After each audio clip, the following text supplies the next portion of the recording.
अस्सलामु अलैकुम वरहमतुल्लाहि वबरकातुहू। बात शुरू करने से पहले ये बात मैं आपसे कह देना मुनासिब समझता हूँ कि बड़ी लंबी सफ़र तय करके, बड़ी लंबी मसाफत तय करके, लंबा सफ़र तय करके आपकी बस्ती में पहली मर्तबा आना हुआ है और हमारे दरमियान बेंगलोर से जो मेहमान तशरीफ़ लाए हैं जनाब मोहम्मद आरिफ ख़ान साहब, बड़ी शिद्दत से आप हजरात उनका इंतज़ार कर रहे हैं। मैं लंबी बात नहीं करूँगा, जब तक वो आ जाएं तब तक अपनी बात जारी रखूँगा। बहुत मुख्तसर वक्त में चंद अहम बातें आपसे अर्ज़ करते हुए रुखसत हो जाऊँगा, इस उम्मीद के साथ कि आप हजरात अपनी जगह सुकून और इत्मीनान के साथ बैठे रहेंगे और उस मेहमान को भी आप ज़रूर सुनेंगे जिनको सुनने के लिए आप बेताब हैं और वो भी आपको सुनाने के लिए बेताब हैं। इसलिए आप दोनों की बेताबी के दरमियान मैं रुकावट नहीं बनूंगा। अल्हम्दुलिल्लाह अल्हम्दुलिल्लाहि नहमदुहु व नस्तईनुहु व नस्तगफिरुहु व नुअमिनु बिही व नतवक्कलु अलैहि व नऊज़ु बिल्लाहि मिन शुरूरि अनफुसिना व मिन सय्यिआति अअमालिना। मन यहदिहिल्लाहु फला मुदिल्ल लहु व मन युद्लिल्हु फला हादिय लहु व नशहदु अन ला इलाहा इल्लल्लाहु वहदहु ला शरीक लहु व नशहदु अन्न सय्यदना व शफीअना व हबीबना व मौलाना मुहम्मदन अब्दुहु व रसूलुहु सल्लल्लाहु अलैहि व अला आलिहि व अस्हाबिहि अजमईन। अम्मा बअदु फअऊज़ु बिल्लाहि मिनश शैतानिर रजीम। बिस्मिल्लाहिर रहमानिर रहीम। अलिफ लाम मीम। ज़ालिकल किताबु ला रैब फ़ीहि हुदल लिलमुत्तक़ीन। वक़ाल अल्लाहु तआला फ़ी मौज़िइन आख़र लौ अंज़लना हाज़ल क़ुरआन अला जबलिन लरअयतहु ख़ाशिअन मुतसद्दिअन मिन ख़श्यतिल्लाह वतिल्कल अम्सालु नज़रिबुहा लिन्नासि लअल्लहुम यतफ़क्करून। सदक़ल्लाहुल अज़ीम।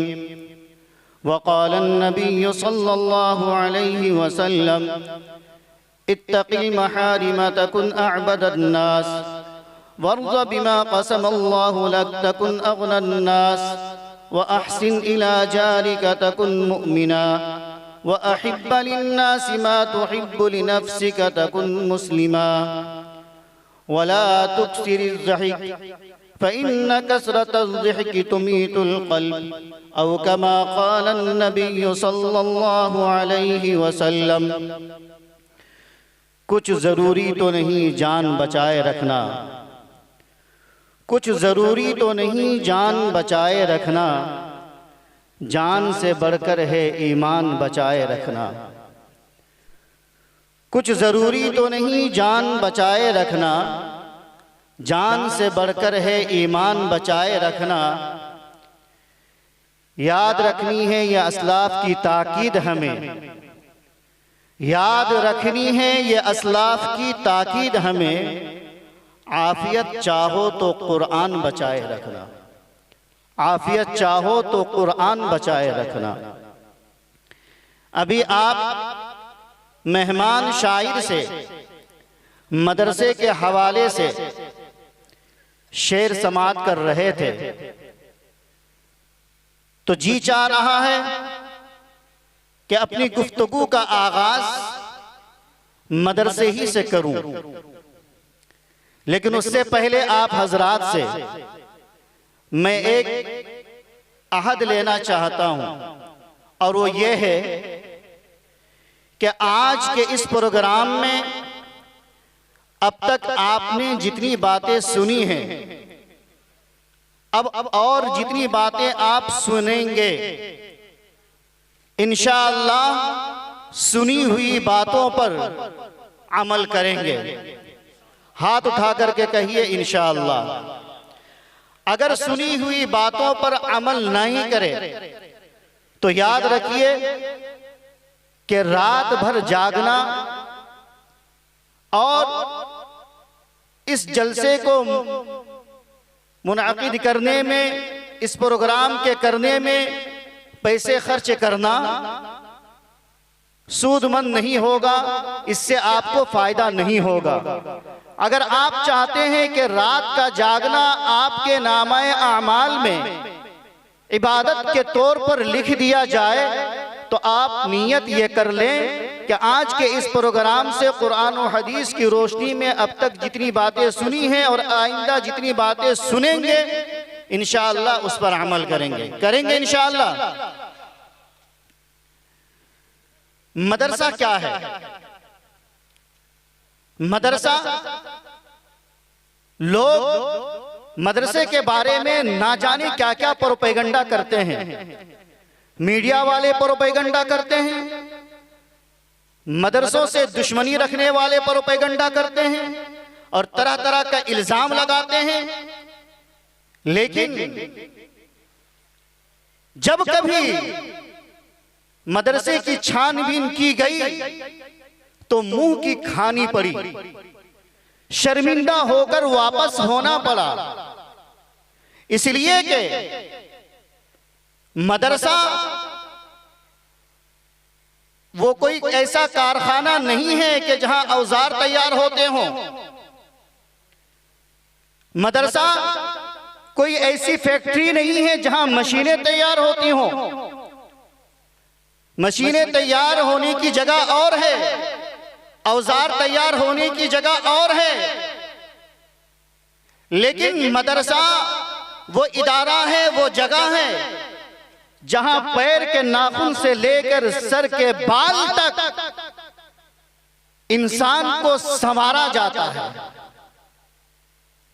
जहां इंसानियत की तालीम दी जाती है, जहां इंसान को इंसानियत का पाठ पढ़ाया जाता है, जहां यह बताया जाता है कि जिंदगी गुजारने का तरीका क्या है, जहां यह बताया जाता है कि इंसानियत के नाते हिंदू मुस्लिम में तुम्हें कोई भेदभाव नहीं करनी है, जहां यह बताया जाता है कि इंसानियत के नाते हिंदू मुस्लिम सिख ईसाई सबके सब बराबर हैं, जहां यह तालीम दी जाती है कि अगर तुम्हारा पड़ोसी हिंदू है, तुम्हारा पड़ोसी सिख है, तुम्हारा पड़ोसी ईसाई है, यहां तक कि तुम्हारा पड़ोसी अगर यहूदी है तब भी तुम्हारा उसके ऊपर हक है। अगर वो भूखा सो जाता है और तुमने उसकी खबर नहीं ली तो याद रखो कल क़यामत के दिन अल्लाह की अदालत में तुम्हारी पकड़ होगी। तो मदरसा एक ऐसी जगह है जहां इंसान को इंसानियत के सांचे में ढाला जाता है। आज तक आपने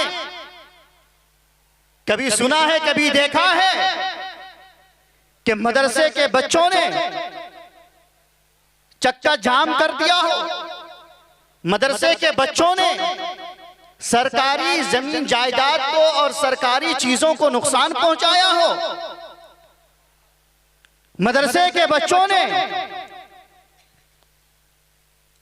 बाज़ाब्ता जुलूस निकालकर किसी के साथ अत्याचार का मामला क्यों हो? नहीं, हरगिज़ नहीं। इसलिए कि मदरसे के अंदर इस तरह की तालीम दी ही नहीं जाती। मेहमान आ रहे हैं, अपनी जगह मेहमान आ जाएंगे, लेकिन आप हजरात की जिम्मेदारी ये बनती है कि स्टेज पर जो उलमाए किराम तशरीफ रखते हैं उनके सामने आप अपनी तहजीब, अपनी सकाफत और अपने कल्चर का सबूत दें। मेहमान स्टेज पर आ जाएंगे, आपको सुनाने के लिए आ रहे हैं, आप सुनने के लिए बैठे हैं, आप उनका दीदार करेंगे, आप और वो आपको देखेंगे। लेकिन अभी जो प्रोग्राम चल रहा है, इस प्रोग्राम को आप डिस्टर्ब नहीं करें।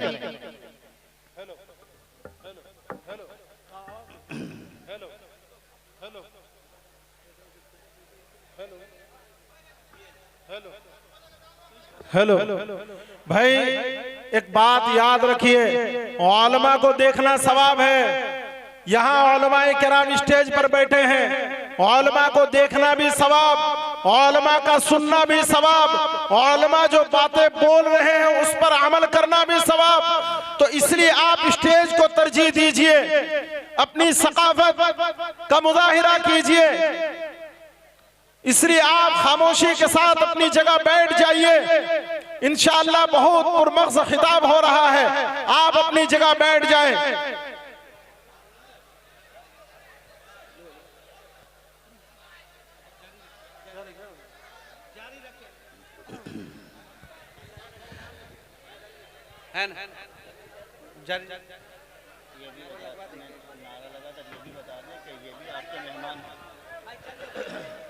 नारे तकबीर, जनाब आरिफ खान साहब, जनाब आरिफ खान साहब जिंदाबाद। नारे तकबीर, अल्लाहू अकबर, जनाब आरिफ खान साहब जिंदाबाद, जनाब आरिफ खान साहब जिंदाबाद। नौजवानाने बीनपुर जिंदाबाद, बाशिंदगाने बीनपुर जिंदाबाद। नारे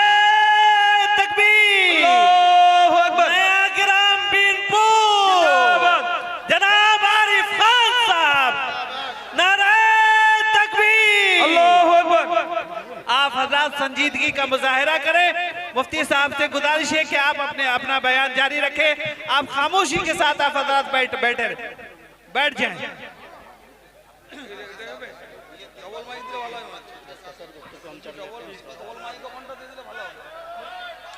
बैठ जाएं, खामोशी के साथ बैठ जाएं भाई, बैठ जाए, जगह लेके बैठ जाए।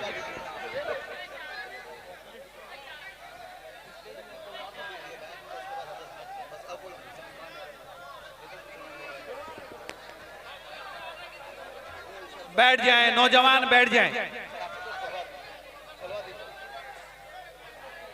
वॉलेंटियर हजरात आप अपना काम करें, इधर किसी को ना सामने ना आने दें। भाई जब तक आप लोग खामोश नहीं होंगे, ना हम अपनी बात जारी रख सकते हैं, ना मेहमान अपनी बात शुरू कर सकते हैं। इधर आ जाए भाई, इधर जगह है, आप इधर आ जाए, बाएं तरफ आ जाए, जिनको जगह नहीं मिली है आ जाए।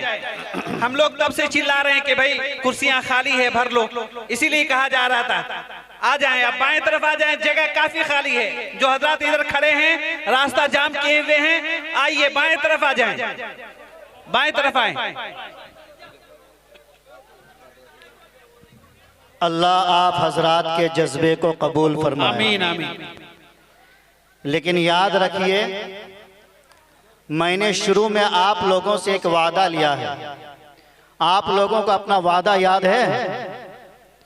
याद है कि नहीं है?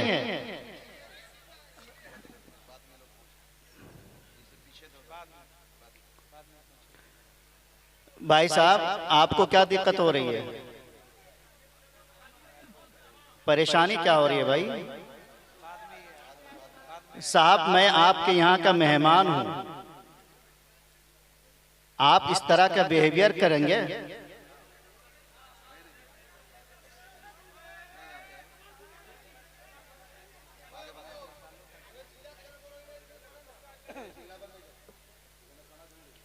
जब एक शख्स गुमराही के रास्ते से निकलकर हिदायत पर आता है तो अल्लाह तबारक व तआला उन्हें किस मकाम तक पहुंचाते हैं। क्या आप लोग अपने आप में यह तय नहीं कर सकते कि हम भी हिदायत के रास्ते पर चलकर उस मकाम को हासिल करेंगे? अल्लाह तबारक व तआला ने नबूवत का दरवाजा बंद किया है, विलायत का दरवाजा बंद नहीं किया। ऐसा नहीं है कि आप अल्लाह का वली और बरगुज़ीदा बंदा नहीं बन सकते हैं, लेकिन अपनी सोच को जब तक नहीं बदलिएगा, अपने आप पर जब तक मेहनत नहीं कीजिएगा, जिंदगी भर नारा लगाते रहिएगा, बस यही आपका काम बचा रह जाएगा।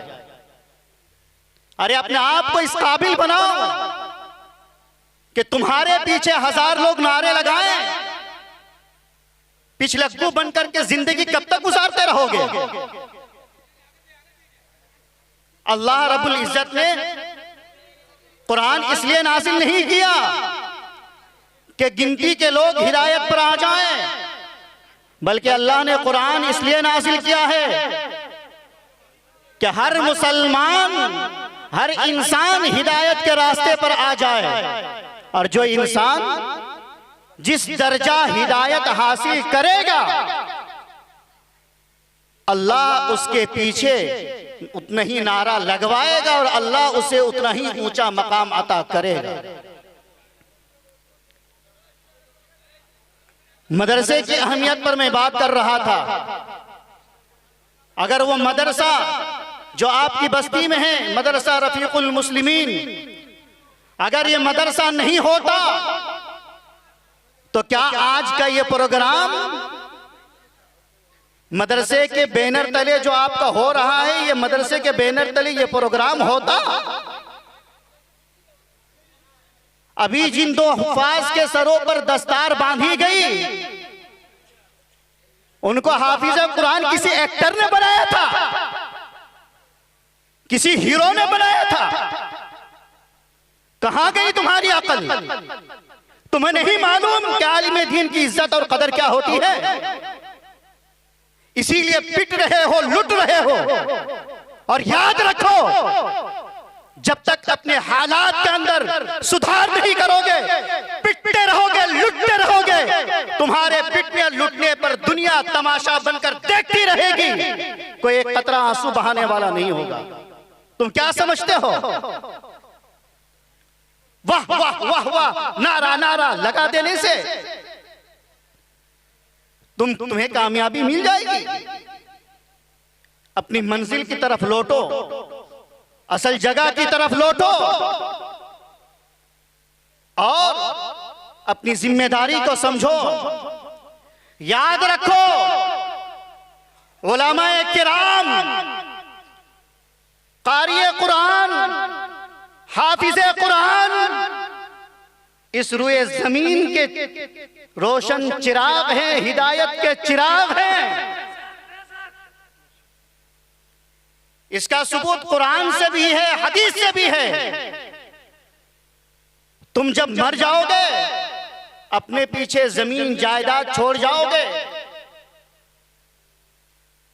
तुम्हारी औलाद जमीन जायदाद का बंटवारा करेगी, तुम्हारी बीवी हिस्सा मांगेगी, तुम्हारे रिश्तेदार उसमें हिस्सा मांगेंगे, लेकिन उलमाए दीन, हुफ्फाज़े किराम, कुर्राए इज़ाम नबी के वारिस हैं। नबी सल्लल्लाहु अलैहि वसल्लम ने फरमाया, अल उलमाउ वरसतुल अंबिया। नबी के वारिसीन की तौहीन पता है क्या है? उलमा ने फरमाया, खीफा अलैहिल कुफ्र, उसके ऊपर कुफ्र का अंदेशा होता है कि जिसने किसी आलिम की तौहीन की। अपने अंदाज को बदलो, अपने तरीके को बदलो, अपनी नीति को बदलो, अपने रिवाज को बदलो। जब तक तुम अपने आप को नहीं बदलोगे, समाज नहीं बदल सकता। और मैंने जो ये कहा कि उलमा, कुर्रार, हुफ्फाज इस रुए जमीन के रोशन चिराग हैं, इसलिए कि नबी सल्लल्लाहु अलैहि वसल्लम ने फरमाया कि ये मेरे वारिस हैं। नबी ने अपने पीछे जमीन जायदाद नहीं छोड़ी, रुपया पैसा नहीं छोड़ा, अपने पीछे कुरान हदीस छोड़ करके गए हैं। जो कुरान और हदीस का इल्म हासिल करेगा वही नबी का वारिस होगा। और पैगंबर अलैहिस्सलातु वस्सलाम ने फरमाया, खैरुकुम मन तअल्लमल कुरान व अल्लमा, तुम में सबसे बेहतर आदमी वो है जो कुरान सीखे और सिखाए। और तुम्हें यह भी मालूम होना चाहिए, वमा यंतिकु अनिल हवा इन हुवा इल्ला वह्युन यूहा, नबी अपनी तरफ से कोई बात नहीं कहते हैं, नबी वही बात कहते हैं जो अल्लाह तबारक व तआला की तरफ से उन पर उतरती है। तो नबी सल्लल्लाहु अलैहि वसल्लम का ये फरमाना कि तुम में सबसे बेहतर वो है जो कुरान सीखे और सिखाए, और नबी का ये फरमाना कि उलमा अंबिया के वारिस हैं, ये नबी नहीं बल्कि खुद अल्लाह फरमा रहे हैं अपने नबी के वास्ते से। तुम उलमा की तौहीन करके, हाफिज की तौहीन करके, कारी की तौहीन करके अल्लाह को ललकारोगे, अल्लाह को चैलेंज दोगे, और दुनिया तुम्हारा तमाशा नहीं बनाएगी। ऐसा नहीं हो सकता। जब उलमा इस रुए जमीन के रोशन चिराग हैं तो उनसे रोशनी हासिल कीजिए। और कैसे रोशन चिराग हैं? मैंने 2 हदीसें आपके सामने पढ़ी हैं, अब समझिए एक मिसाल के जरिए से। अब तो ये लाइटें जल रही हैं, लेकिन अब भी आप कैंडल जलाते होंगे, मोमबत्ती जलाते होंगे, जरूरत पड़ने पर आप शमा जलाते हैं, जलाते कि नहीं जलाते?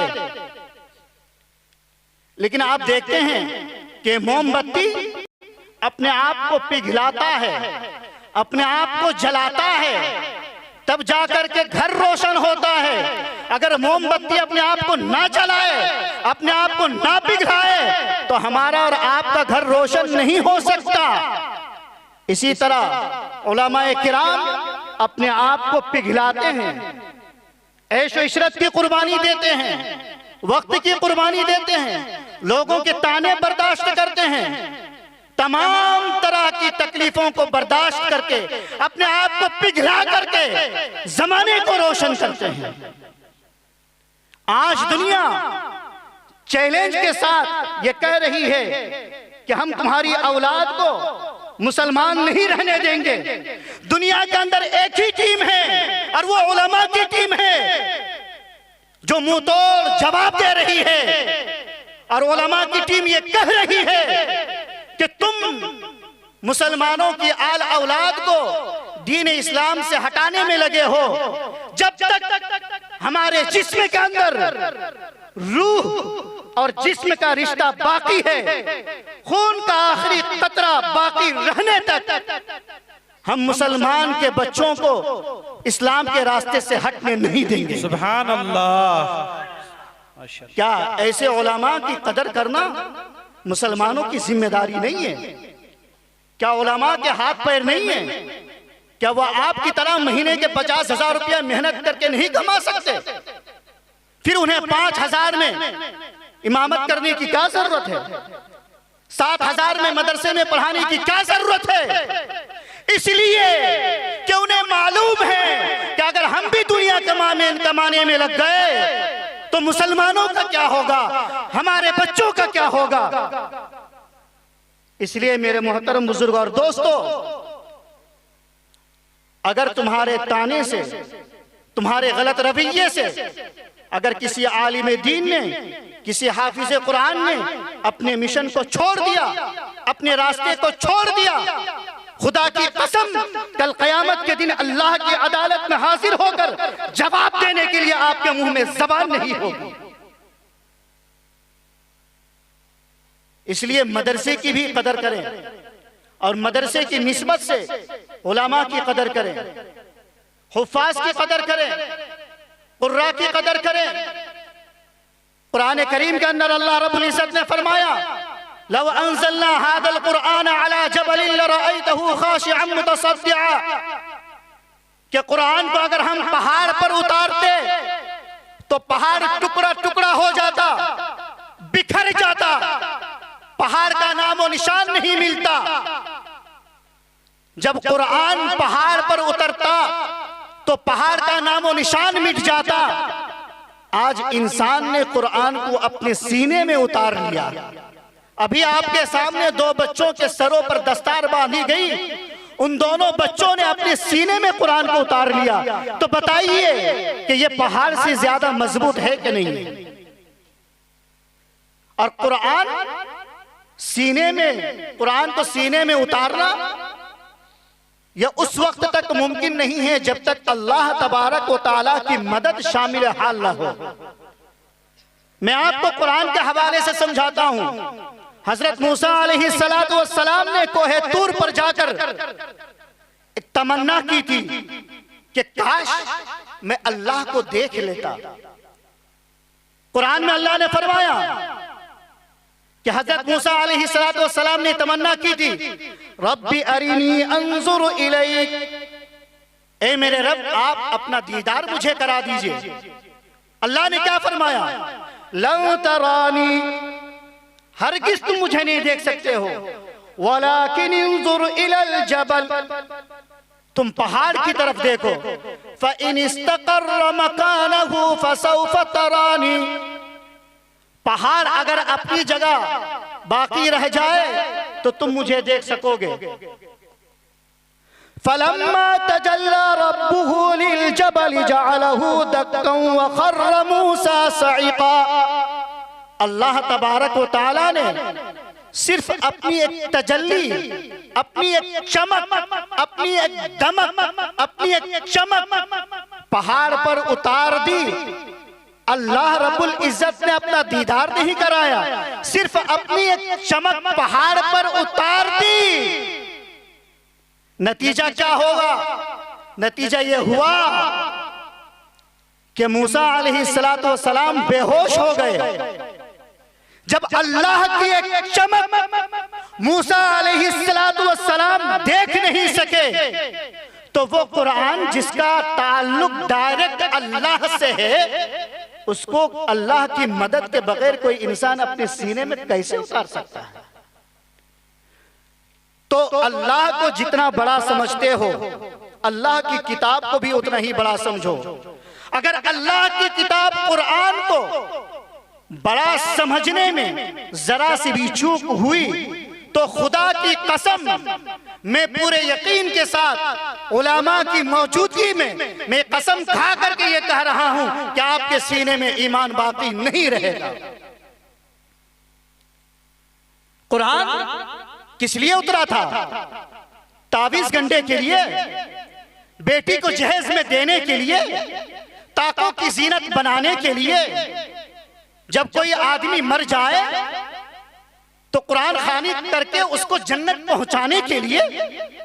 कुरान खुद कहता है, अल्लाह ने फरमाया, ज़ालिकल किताबु ला रैब फीहि हुदल लिल मुत्तकीन, यह ऐसी किताब है कि इसमें शक करने की कोई गुंजाइश नहीं है और ये अल्लाह से डरने वालों के लिए हिदायत का जरिया है। और अल्लाह ने दूसरी जगह फरमाया, हुदल लिन्नास, लोगों के लिए हिदायत का जरिया है। लोगों में तमाम इंसान आ गए, लेकिन यहां कह रहे हैं अल्लाह कि अल्लाह से जो लोग डरते हैं वही हिदायत हासिल करते हैं। एक तरफ तो कह रहे हैं कि वो चाहे मुसलमान हो, चाहे गैर मुस्लिम हो, चाहे वो ईसाई हो, चाहे वो यहूदी हो, किसी भी धर्म और किसी भी कास्ट और किसी भी रिलीजन से ताल्लुक रखने वाला आदमी हो, सबके लिए हिदायत का जरिया है। लेकिन सूरह बकरा के शुरू में अल्लाह फरमा रहे हैं कि अल्लाह तबारक व तआला से डरने वालों के लिए ये किताब हिदायत है। अब इसको समझिए, बारिश होती है कि नहीं होती है? होती है। अभी जिस जगह पर आप बैठे हुए हैं, यहां पर पथरीली जमीन भी है और मिट्टी वाली जमीन भी है। जब बारिश होती है तो अपने अंदर पानी को एब्जॉर्ब कौन सी जमीन करती है? पथरीली जमीन या मिट्टी वाली जमीन? मिट्टी वाली जमीन। जब धूप निकलती है रोशनी होती है कि नहीं होती है? अरे होती है कि नहीं होती है? लेकिन रोशनी से कौन से इंसान रास्ते की ऊंच नीच को देखता है। जो देख सकता है और जो आदमी नहीं देख सकता, उसके लिए रात और दिन दोनों बराबर है कि नहीं है? तो धूप रोशनी सबके लिए है, लेकिन उससे फायदा वही उठाता है जो देख सकता है, और जो नहीं देख सकता उसके लिए रात और दिन बराबर है। बारिश हर एक जमीन पर होती है, लेकिन बारिश के पानी को वही जमीन अपने अंदर जज्ब करती है, एब्जॉर्ब करती है, जो पथरीली नहीं होती। इसी तरह कुरान हिदायत का जरिया सबके लिए है, लेकिन कुरान से वही लोग हिदायत हासिल करते हैं जो अल्लाह से डरते हैं, जो अल्लाह से डरते हैं। इसलिए कुरान करीम से अपनी निस्बत जोड़ो, कुरान करीम से अपनी निस्बत जोड़ो। और बस 10 मिनट में अपनी बात इंशाअल्लाह खत्म कर दूंगा। कुरान से निस्बत जोड़ने का फायदा क्या है मैं आपको बताऊं। कहने को तो बहुत सारी बातें थी, लेकिन बस अब मेरा ट्रैक चेंज हो चुका है। अब जिस सिमत में बात चल रही है बस उसी पर मैं अपनी बात खत्म करूंगा। ट्रैक से हट करके बात करना ये मेरा मिजाज कभी नहीं रहा। कुरान से अगर आप निस्बत जोड़ेंगे, अपना लगाव लगाएंगे, अपने लगाव कायम करेंगे, तो फायदा क्या होगा? फायदा यह होगा कि हजरत जिब्रील अलैहिस्सलातु वस्सलाम अल्लाह के एक फरिश्ता हैं और तमाम फरिश्तों के वो सरदार हैं। आपको पता है कि क्यों उनको सरदार बनाया गया? इसलिए कि कुरान की निस्बत उनसे जुड़ गई, कुरान का कनेक्शन उनसे हुआ। अल्लाह तबारक व तआला की तरफ से कुरान नबी के पास वही लेकर के आते थे, हजरत जिब्रील अलैहिस्सलातु वस्सलाम लेकर के आते थे। तो कुरान से उनका कनेक्शन बना, कुरान से उनकी निस्बत जुड़ी, तो अल्लाह रब्बुल इज्जत ने तमाम फरिश्तों का उन्हें सरदार बना दिया। और कुरान कहाँ उतरा है? मक्का की जमीन पर। तो मक्का में जब कुरान उतरा तो कुरान करीम के अंदर अल्लाह रब्बुल इज्जत ने फरमाया कि मक्का की सरजमीन तमाम जमीनों की माँ है। तो मक्का की जमीन को तमाम जमीनों की माँ कुरान की निस्बत पर अल्लाह ने कहा है। और कुरान किन पर उतरा है? हजरत मोहम्मद सल्लल्लाहु अलैहि वसल्लम पर उतरा है। कम व बेश 1,24,000 पैगंबरों में सबसे आला और सबसे अफजल नबी कौन है? हजरत मोहम्मद मुस्तफ़ा सल्लल्लाहु अलैहि वसल्लम, इसलिए कि उन पर कुरान उतरा है। और कुरान किस महीने में उतरा है? रमजान के महीने में उतरा है। और आप जानते हैं कि 12 महीनों में, बाकी 11 महीनों में सबसे अफजल रमजान का महीना है, इसलिए कि कुरान के साथ उनकी निस्बत जुड़ी हुई है। और रमजान के महीने में शबे कदर में कुरान उतरा है। किस रात? कदर वाली रात में कुरान उतरा है। तो तमाम रातों में सबसे अफजल रात कौन सी है? शबे कदर। अब देखिए कि जब कुरान की निस्बत जुड़ी हजरत जिब्रील अलैहिस्सलातु वस्सलाम से और वो फरिश्तों में सबसे अफजल बन गए। कुरान की निस्बत जुड़ी मक्का की सरजमीन से और वो मक्का की सरजमीन तमाम जमीनों की माँ करार पाई। जब कुरान की निस्बत जुड़ी रमजान के महीने से, रमजान का महीना तमाम महीनों से अफजल करार पाया। जब कुरान की निस्बत जुड़ी शबे कदर से, तो शबे कदर तमाम रातों से अफजल करार पाई। जब कुरान की निस्बत जुड़ी हजरत मोहम्मद मुस्तफ़ा सल्लल्लाहु अलैहि वसल्लम से, तो हजरत मोहम्मद मुस्तफ़ा सल्लल्लाहु अलैहि वसल्लम तमाम नबियों से अफजल। ऐ लोगों, जरा अपने सीने पर हाथ रख करके बताओ कि अगर हम गुनहगार हैं तो सही, अगर हमने कुरान से अपनी निस्बत जोड़ ली, कुरान से अपना रिश्ता मजबूत कर लिया, तो क्या अल्लाह तबारक व तआला जमाने में हमें और आपको अफजल नहीं बनाएगा? तो कुरान से अपनी निस्बत जोड़ेंगे और कुरान की निस्बत पर आलिम की कदर करेंगे, कुरान की निस्बत पर हाफिज की कदर करेंगे, कुरान की निस्बत पर कारी की कदर करेंगे और कुरान का हम हक भी अदा करेंगे। कुरान का हक अदा करते हुए कुरान की तिलावत करेंगे, कुरान पढ़ना सीखेंगे। आप ये नहीं कह सकते कि मेरी उम्र 30 साल हो गई है, मेरी उम्र 20 साल हो गई है, मेरी उम्र 40 साल हो गई है। नहीं नहीं, ये बहानाबाजी नहीं चलेगी। इसलिए कि नबी सल्लल्लाहु अलैहि वसल्लम मस्जिद नबवी के चबूतरे में, मस्जिद नबवी के सहन में जिन 70 सहाबाए किराम को कुरान पढ़ाया करते थे, उन 70 सहाबाए किराम में से किसी की भी उम्र, किसी का भी एज, किसी की भी उम्र 18 साल से कम नहीं थी। सब के सब 18 साल से ज्यादा उम्र के थे। तो अगर आज नौजवान कुरान सीखने और पढ़ने की नियत कर ले, तो मस्जिद नबवी के सहन में जिन 70 सहाबाए किराम ने नबी से कुरान सीखा, बताइए उनसे आपकी निस्बत जुड़ेगी कि नहीं, उनसे आपका रिश्ता जुड़ेगा कि नहीं जुड़ेगा। और जिनकी उम्र 50 साल हो गई, 60 साल हो गई, तो नहीं कह सकते कि हम बूढ़े हो गए। नबी सल्लल्लाहु अलैहि वसल्लम को नबूवत कितनी उम्र में मिली? 40 साल की उम्र में। पूरे मजमे का कफ्फारा पीछे से हमारे चचा अदा कर रहे हैं माशाअल्लाह। नबी सल्लल्लाहु अलैहि वसल्लम को नबूवत कितनी उम्र में मिली? 40 साल में। और 40 साल में नबूवत मिलने के बाद कुरान उतरना शुरू हुआ, और थोड़ा थोड़ा करके कुरान उतर रहा। और कितने सालों में उतरा? 23 सालों में। आप सल्लल्लाहु अलैहि वसल्लम की जब उम्र 40 साल, तब कुरान उतरना शुरू हुआ। और मुकम्मल कुरान उतरने में कितना साल लगा? 23 साल। 40 और 23 कितना हुआ?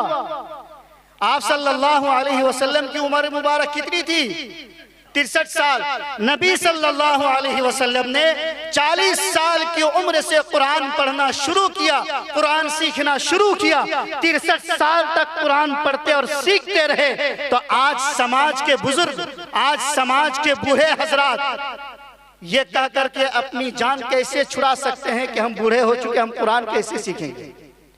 अगर बुढ़ापे में आप कुरान सीखने की नियत कर लिया और अपने मस्जिद के इमाम को रोजाना 10 रुपया तोहफा दे दिया करें, महीने का 300 रुपया हो जाएगा, उनका भी काम बन जाएगा।